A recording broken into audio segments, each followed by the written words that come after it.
So my name is John Pramani, and I'm going to be moderating this meeting tonight. This is Alameda County's Department of Environmental Health's community meeting to discuss the proposed remedial actions and mitigation measures associated with the Phoenix redevelopment project in West Oakland. Before we begin, I'm going to turn it over to Patty with our interpretation staff real quick, just to discuss how any folks who may need to listen in Spanish can access the interpretation channels. Greg, can you go to the next slide? And then Patty, I'll turn it over to you. Thank you, John. Hello, everyone. I am Patty from International Contact, your language host for today. We have Spanish interpretation for this meeting. The Spanish participants will be listening to the interpretation on their corresponding channel. The interpretation channel is already created. One moment, please, while I give the instructions to our Spanish participants. Gracias por asistir a esta reunión. Para escuchar la presentación en español, por favor, haga clic en la figura del mundito en la barra de tareas que aparece abajo en su pantalla. Haga clic en Interpretación, Interpretation, y seleccione ES Español o SP Spanish. Opcionalmente, para escuchar solamente el idioma interpretado, haga clic en silenciar audio original. Si está usando un teléfono inteligente, haga clic en la parte donde hay 3 puntitos. Seleccione Interpretation, Interpretación Español. En la segunda parte de la reunión, usted tendrá la oportunidad de hacer comentarios. Simplemente haga clic en levantar la mano y podrá hablar. Hable 2 o 3 frases a la vez para poder traducir todo lo que está diciendo. We ask all our speakers and all of our panelists to speak slowly, please, so that the interpreters can keep up with you. This concludes the multi-language instructions, and now I would like to turn it over back to John. Thank you. Great, thank you, Patty. Greg, can you go to the next slide, please? All right, I'm just going to take a moment to introduce who's with us today for this meeting. First, we have Dylan Rowe. She is the Chief of the Land and Water Division at Alameda County Department of Environmental Health. Dylan, can you wave? And then we've got from the development team, we have Jamie Heitschuh with Holiday Development. And supporting him on the environmental side is Paul King with P&D Environmental and Veronica Statham with AEI Consultants. And then my colleague Gregory Townsend is also on the line with us this evening. He's helping support the Zoom experience today. Our meeting is going to be about a 20-minute presentation followed by time for questions and answers at the end. We've promoted you all to panelists, so feel free to just raise your hand if you have a question and we'll call on you and you can speak it aloud. We also have the chat function enabled and the Q&A option enabled too. So if you'd rather type your question in, you can do that as well and we'll read it aloud. This meeting is also being recorded. It will be uploaded to YouTube after tonight. And we're doing a recording both in English and in Spanish. So both of those options will be available.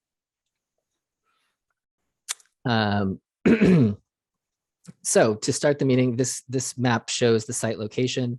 It's in West Oakland, as you all know, and we're going to be focusing today on parcel 1, which is the first phase of the development. There will be a subsequent phase of the development at a later date that will also be under Alameda County oversight and as well as the City of Oakland's oversight. Currently, the site is vacant and it's covered with a concrete cap. Historically, the site was used for iron fabrication, fireworks manufacturing, and auto parts manufacturing, and that's left some environmental residues in the ground that Holiday Development will be addressing as part of redevelopment construction. Greg, can you go to the next slide, please? So as I mentioned, the City of Oakland has approved Holiday Development's project for the site. The first phase of construction is at parcel 1, and that'll include 101 units of affordable housing, with 50 of those units for formerly unsheltered families. The past site uses have led to there being lead contamination in soil and solvents in soil gas. And while Holiday Development did not contaminate the site, they are cleaning it up to support the development. Alameda County Department of Environmental Health provides oversight for the environmental activities, and the City of Oakland provides oversight for the redevelopment construction. Greg, will you go to the next slide, please? Okay, and at this point, I'm going to turn it over to Dylan Rowe from the county. Good evening, everybody. My name is Dylan Rowe. I am the Chief of the Land and Water Protection Division with Alameda County Department of Environmental Health. And I'm happy to be here today to talk to you about an environmental cleanup project that will help facilitate redevelopment of the parcel that has been sitting vacant for a long time, and with the intent of being able to redevelop it and make it a safe and usable site again. So Alameda County Department of Environmental Health is the regulatory agency to make sure that the remediation is done correctly. We've been working with Holiday for many years, and they're environmental consultants, P&D Environmental, AEI, Veronica, for vapor mitigation systems, but we've been working with their team to develop a plan that we're going to talk about this evening. Other regulatory agencies are involved in this redevelopment project. So, in fact, environmental health project is pretty limited in scope. We will be overseeing kind of the front end of remediation that's going to occur at the site. The City of Oakland, the Bay Area Air Quality Management District, they are bigger players in the long run, and they will be overseeing the actual site development. And so they are not here tonight because the focus of this is about the environmental cleanup. Next slide. So as I mentioned, we've been working with Holiday for several years.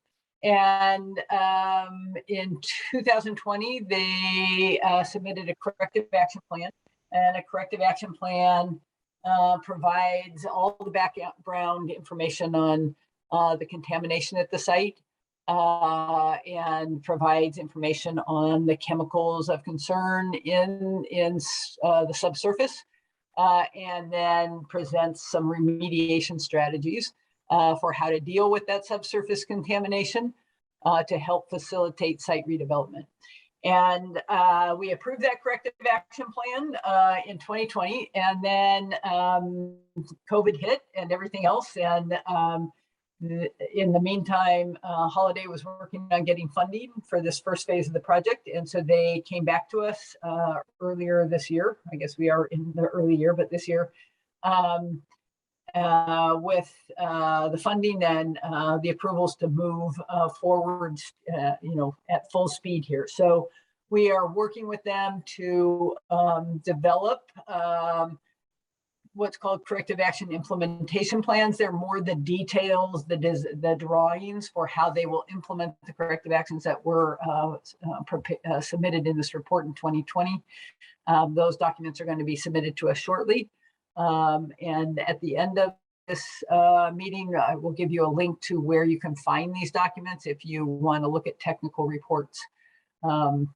So prior to starting the work, Alameda County will review this corrective action implementation plan that is going to be submitted to us, and we'll review and approve it before they start work. Next slide. Hey, Dylan, can you just try to speak a little bit slower for the interpretation staff, please? Sorry. Thank you. It's been a long I know. day, and I'm just like going way too fast. I am so sorry. Okay, so this is what is being planned at this site. As most of you know, if you live around the site, it's a big empty lot, and it has asphalt or pavement across the majority of the site. And so this first phase of development, there is shallow soil that has lead impacts. And so the first thing that's going to happen at the site is an excavator is going to start working to remove the asphalt / concrete, and then excavate the shallow lead soil that's pretty much across the surface of the site. And it's all going to get consolidated and put into a kind of a consolidation area that's a pit in the ground on the project. It'll get buried and then it will be covered with clean soil and asphalt roadways of the new development. Looks like we jumped way ahead on this. So I slowed down, but you guys jumped to the end of the presentation. Greg, can you push the slides back, please?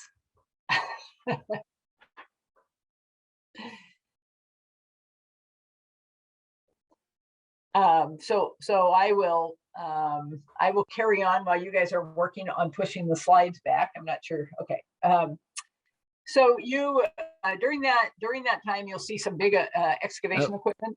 One right there. Greg, go forward 3 slides. There we go. That one, the soil one. Perfect. So sorry about that, everyone. It's wanting to move too quick. One more back. One more slide back.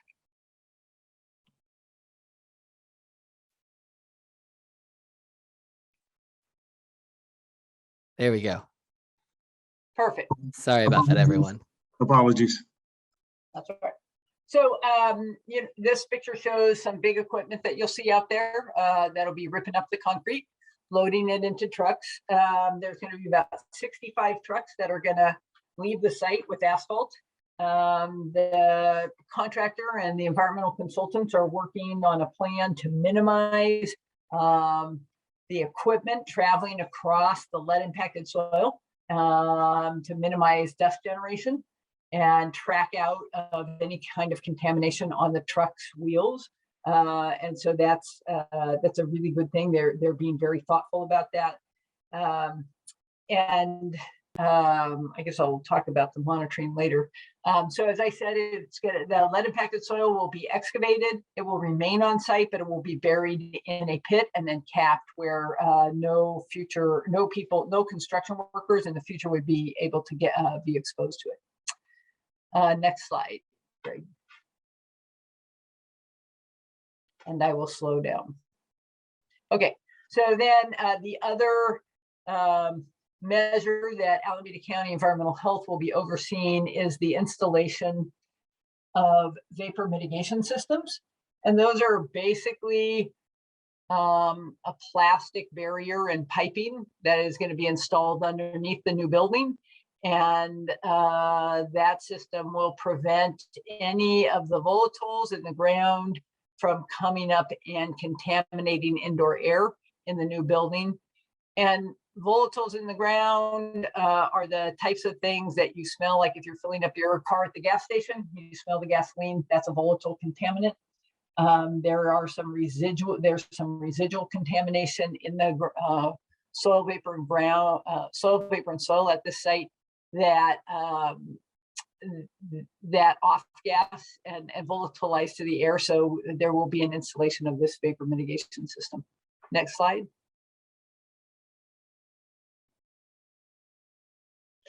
So probably most important for those of you that live in the neighborhood is protecting the community during the excavation of lead impacted soil. As I said, the contractor and the environmental consultants have been working on coming up with a well thought out plan to minimize any impacts that the community will potentially experience during the excavation of lead impacted soil. There will be a plan called the Soil and Groundwater Management Plan that will be submitted to us and will be in the case file that you'd have access to. And that plan has all the protocols for how air will be monitored during excavation of lead soil and how different measures that will be put in place to minimize dust generation, like keeping the soil damp while it's being excavated, having certain speeds that reduce speeds for vehicles traveling across exposed soil, stopping excavation work when it's really windy, and making sure that the vehicles are free of contamination when they leave the site, and having some green screen kind of cloth around the perimeter fencing that will also help reduce dust generation. I think I mentioned it before, but I'm going to mention it again because I think it's I think Holiday and his team and their team are doing a great job in going even above and beyond that by trying to think about how all vehicles will be. The intent is that the vehicles that that you saw in the previous slide will be on asphalt, and they will be reaching across the soil, so they won't actually be traveling on the soil, which will really help reduce track out and dust generation. Next slide.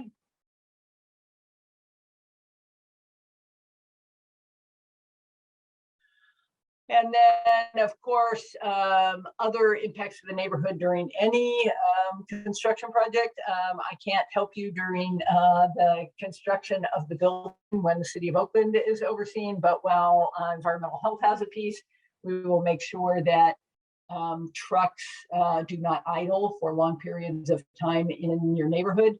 The trucks will park on the site, which is really good, so they won't be impacting your city streets. And I believe Holiday is committed to doing that throughout the project, not just the remediation. Then making sure that Oakland approved truck routes are used. There will be traffic that comes in and out of this during this construction project. But I, again, think that Holiday is doing a really good job of thinking about how to minimize the impacts to the neighborhood. Next slide. I'm going to turn that back over to you, John. Thanks, Dylan. So in terms of communications for the project, there will be site signage with contact information for folks you can call, people from the county or the city if you have questions. There is an online database called GeoTracker that's run by the State Regional Water Quality Control Board. On that, and there'll be a link to that website later on in this presentation.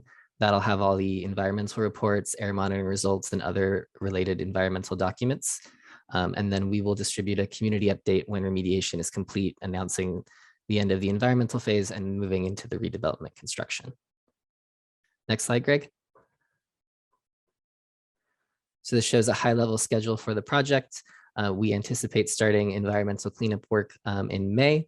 That'll take about 5 to 6 weeks, and then it will switch over to redevelopment construction, which is anticipated to go for a year until May 2023. The work hours are also shown on the slide, and these are consistent with the City of Oakland's approved construction hours for the project. Next slide, Greg. And this just has some more information. There's the link to GeoTracker. You can search for the Phoenix, and that'll bring up the site. We've got contact information for Drew York. That's the case manager for the county who works with Dylan. Tracy Craig is my supervisor, and she's available 24/7 if there's any community questions. I'll also put my phone number in the chat in case you guys have questions. And then we've also got Jamie Heitschuh's contact information with Holiday Development. So feel free to take a picture of the slide if you want. And with that, we'll go ahead and open it up to your questions. So you all should be as panelists now, so you should be able to unmute your line if you have a question. Yeah, Michelle, please go ahead and unmute your line. Hi, thank you for taking my question. Can you repeat the plan for the housing, the number of affordable homes versus I think it said something like 50 unsheltered homes? I didn't catch the beginning of that. Yeah, so the project's planning to have 101 units of affordable housing with 50 of those units for formerly unsheltered families, and that's for the first phase of the development. Jamie, I don't know if you want to add on to what you have planned for the second phase. Yeah, for the balance of the site, there's an additional 215 units approved. Those plans are significantly further behind our plans for phase one in terms of the development and also the approval. There's an approval of the number of units and the general development, but not the actual design of those buildings. Whereas phase one, which we're talking about tonight, has all of its approvals to go forward. Okay, will they be for sale or for rent or? They're for rent. Oh, thank you. Thank you. Does anyone else have any questions? Yeah, hi. I'm curious, are there any environmental mitigation plans in in line for the actual building itself? In other words, we're already in an environmentally impacted neighborhood severely. I'm just curious what this new development, how this new development is going to treat that, if at all. So you can hear me, right? I'm unmuted. Yeah. So the goal of the vapor mitigation system that I was talking about is to protect the indoor air for the people that live in the new building. Vapor intrusion is an issue in our county. It's definitely an issue in West Oakland. And so we haven't identified source areas of the contamination. So there's not an actual, at this point in time, we don't have the final corrective action, but there isn't an actual cleanup of an area of soil or groundwater where we have identified a release. But we often see on sites kind of just a low level amount of contamination in soil vapor, which is what we see here. And so the goal is to make sure when the building is constructed that there are vapor mitigation systems in place.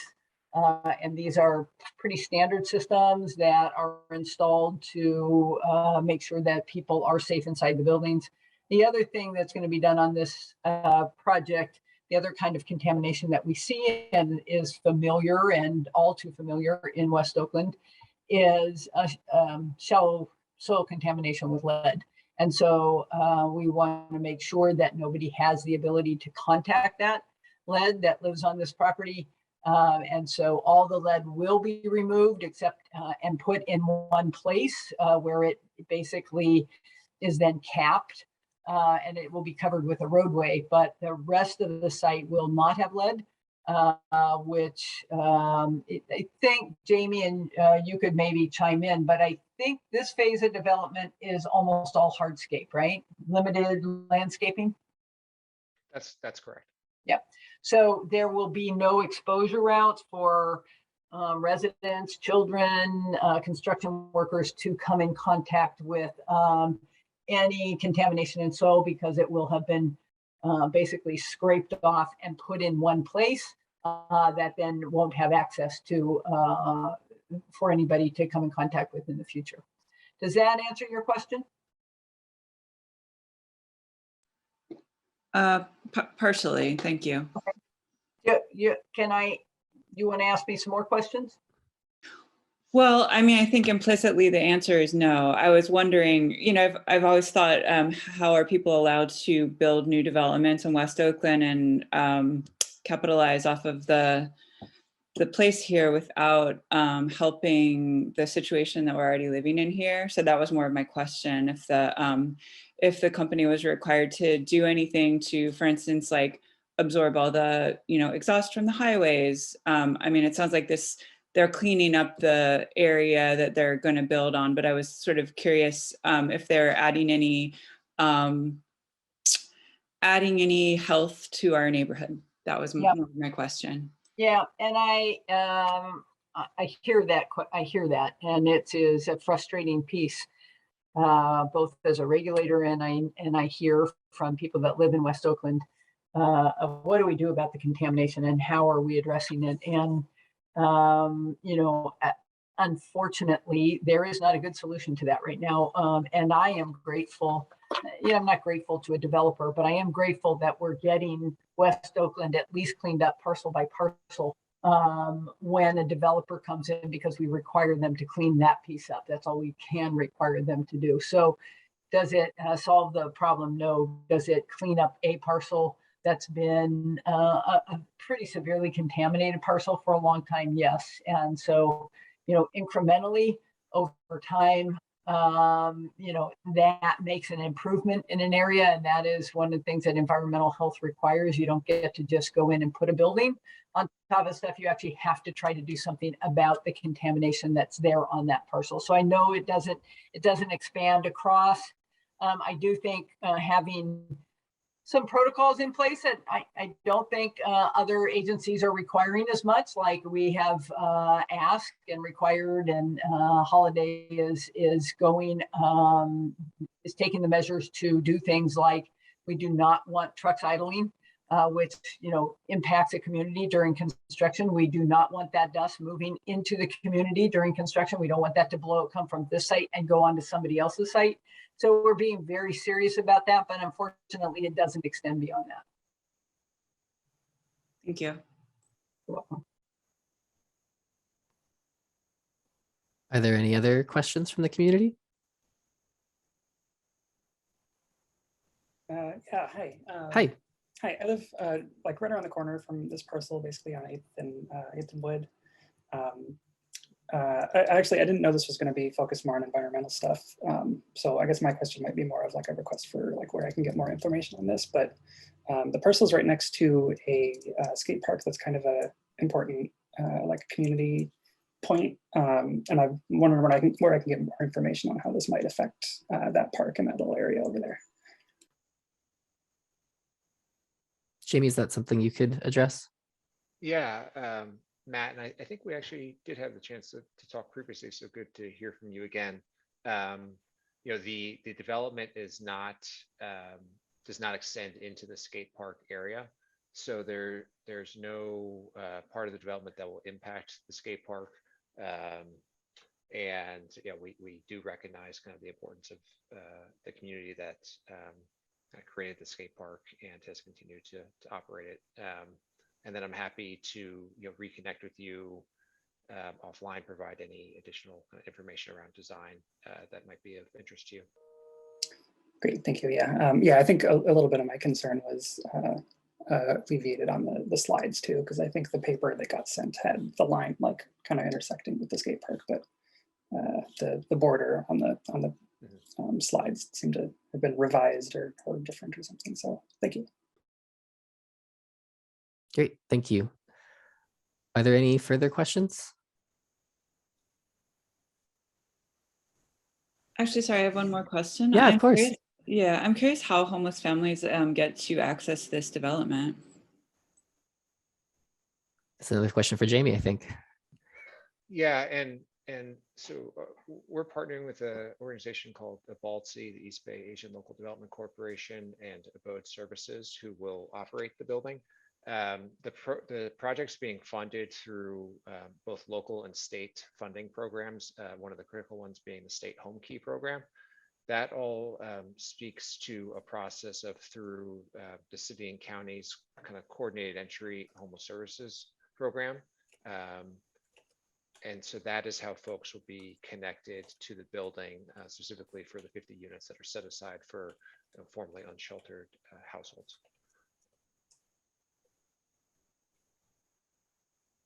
Great. Michelle, do you have another question? One last question.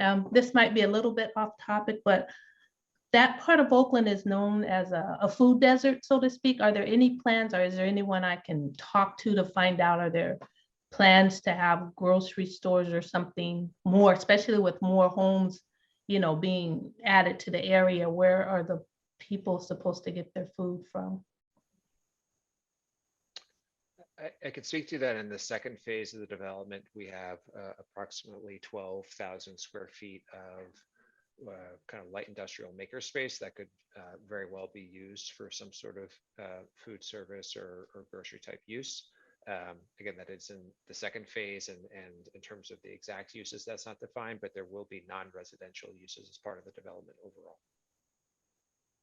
So I wanted to just chime in. How far away, I think it's pretty close, this project to 7th and Campbell?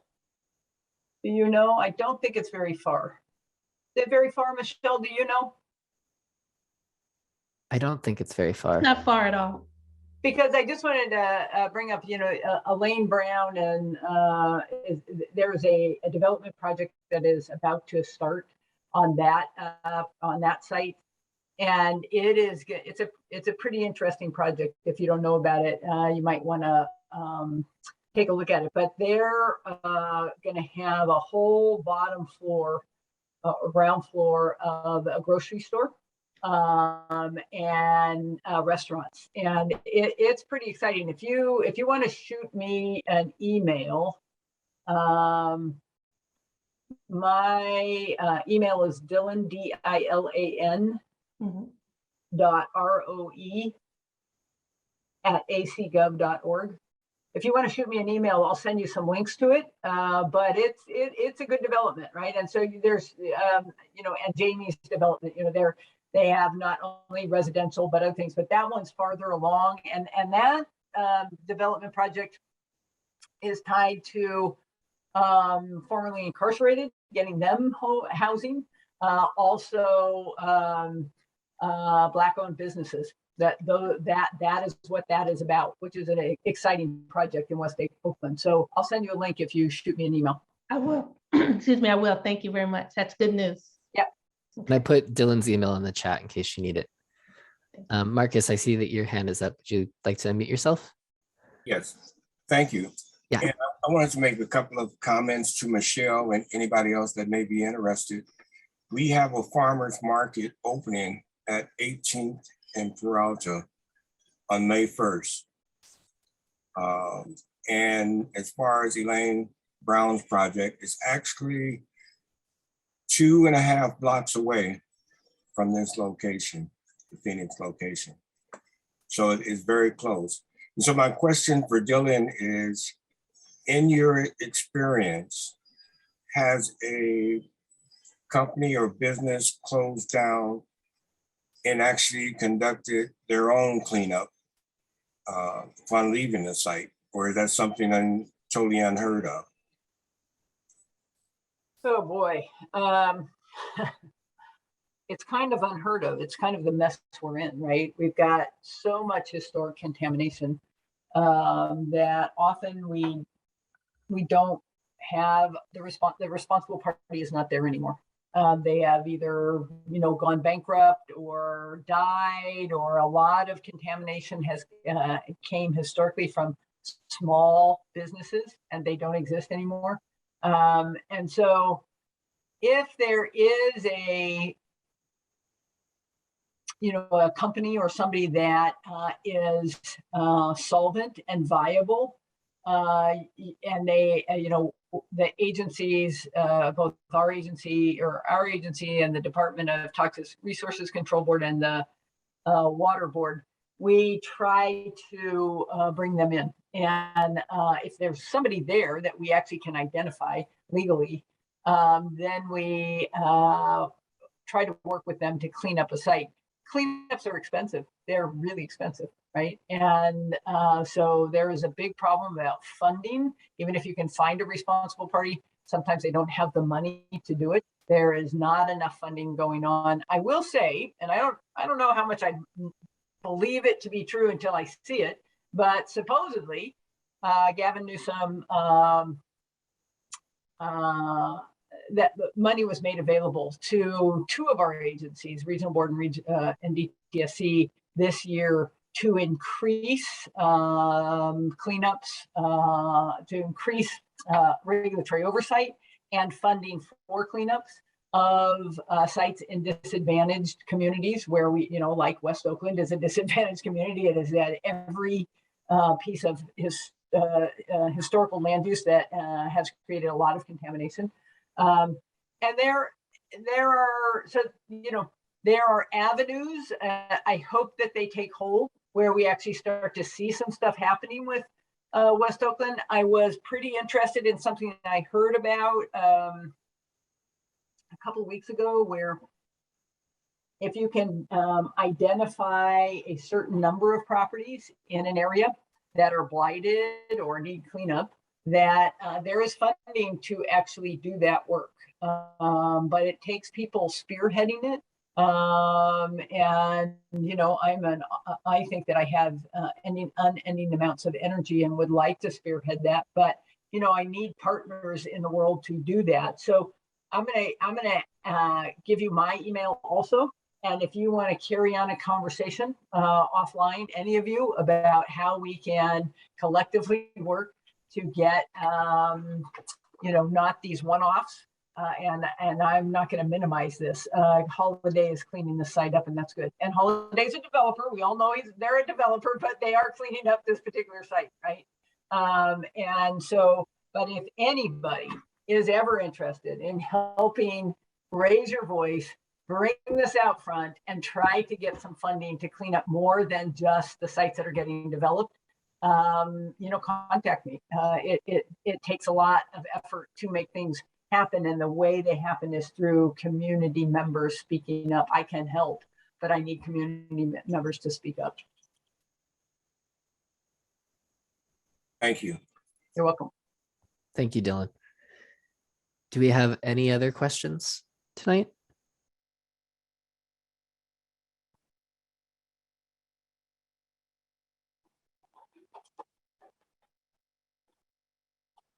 All right, I don't see anyone's hands going up. I did put my contact information in the chat. You guys are always welcome to call me if you have questions at a later date after the meeting, and I can get Dylan or whoever to help answer those.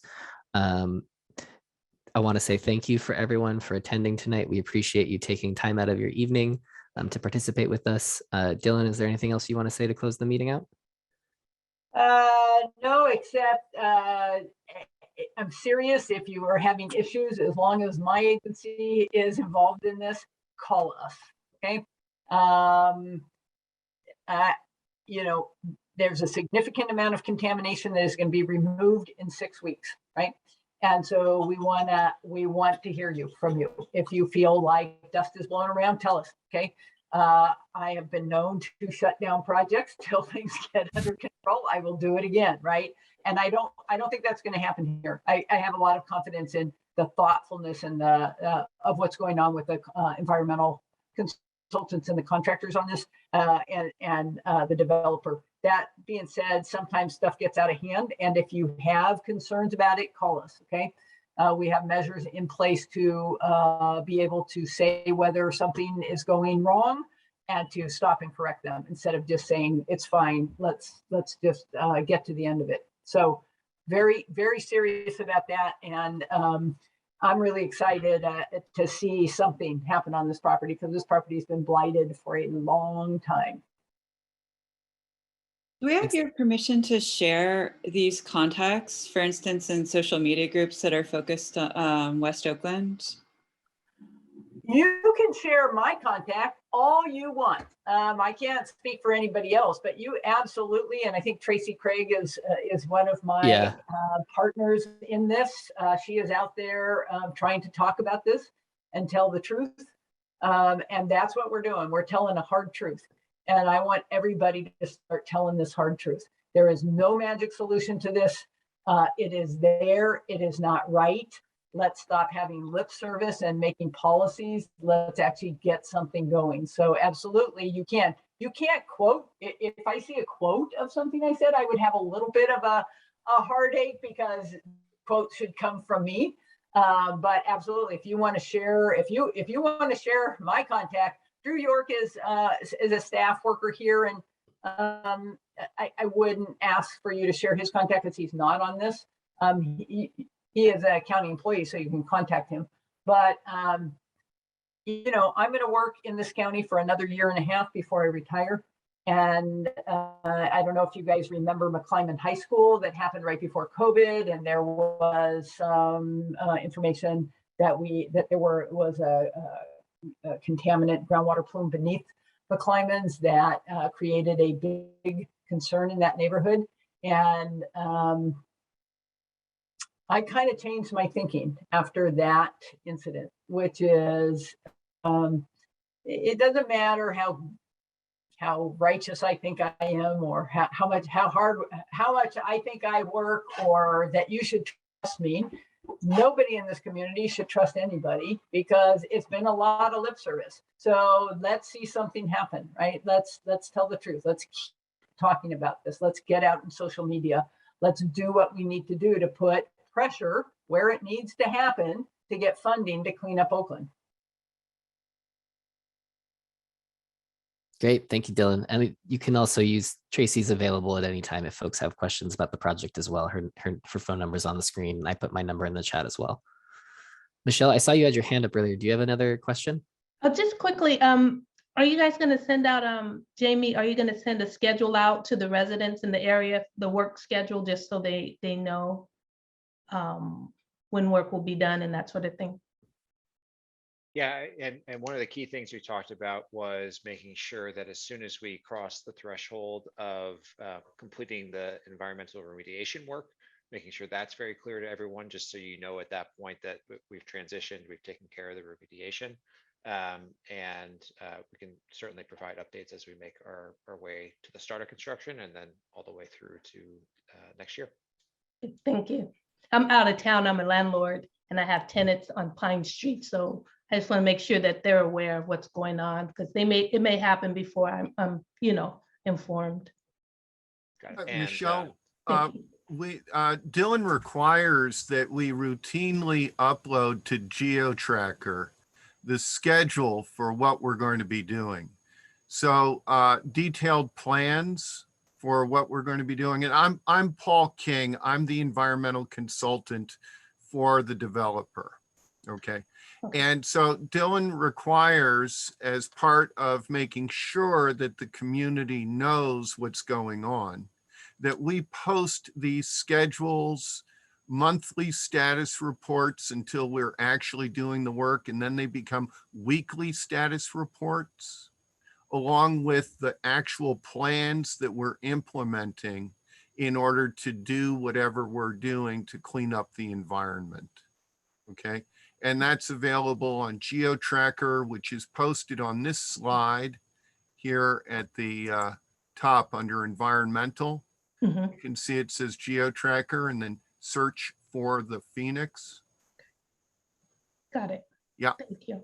Okay. And then John, it's my understanding you said that you're going to post this presentation to YouTube. Yeah, so the presentation, the recording of the meeting will be posted to YouTube, and then a copy of the presentation will go on GeoTracker. That copy of the presentation will have a link to the recording on YouTube. So folks can view the presentation and listen to this recording after the meeting. And if they have any questions, give us a call. Right. So how will people who are on the call now get access to the YouTube link so that they can get this information? So if you want to put your email in the chat, I can email you out the YouTube link once that's available. Otherwise, you can go to the GeoTracker website. It will likely be up there, next week. Would it be? The meeting will be uploaded by tomorrow to YouTube. When it gets up to GeoTracker is a little bit dependent on, I think you, Paul, right? You're the one who uploads things to GeoTracker. So once that's uploaded to GeoTracker, it'll definitely be there for folks as well. But I see people putting their emails in the chat already, so I'll make sure to capture those and we'll email you out a copy of the presentation once it's live on YouTube. Mm-hmm. Okay. So Michelle, that you're welcome. Do we have any other questions?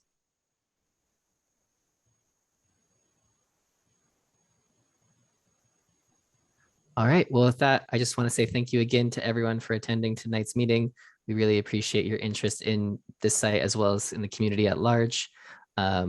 Feel free to call us if you have any questions. Put your email in the chat if you haven't yet, if you'd like us to get in touch. And thank you again for taking this time this evening. Thank you. Everybody. Thanks, everyone. Bye.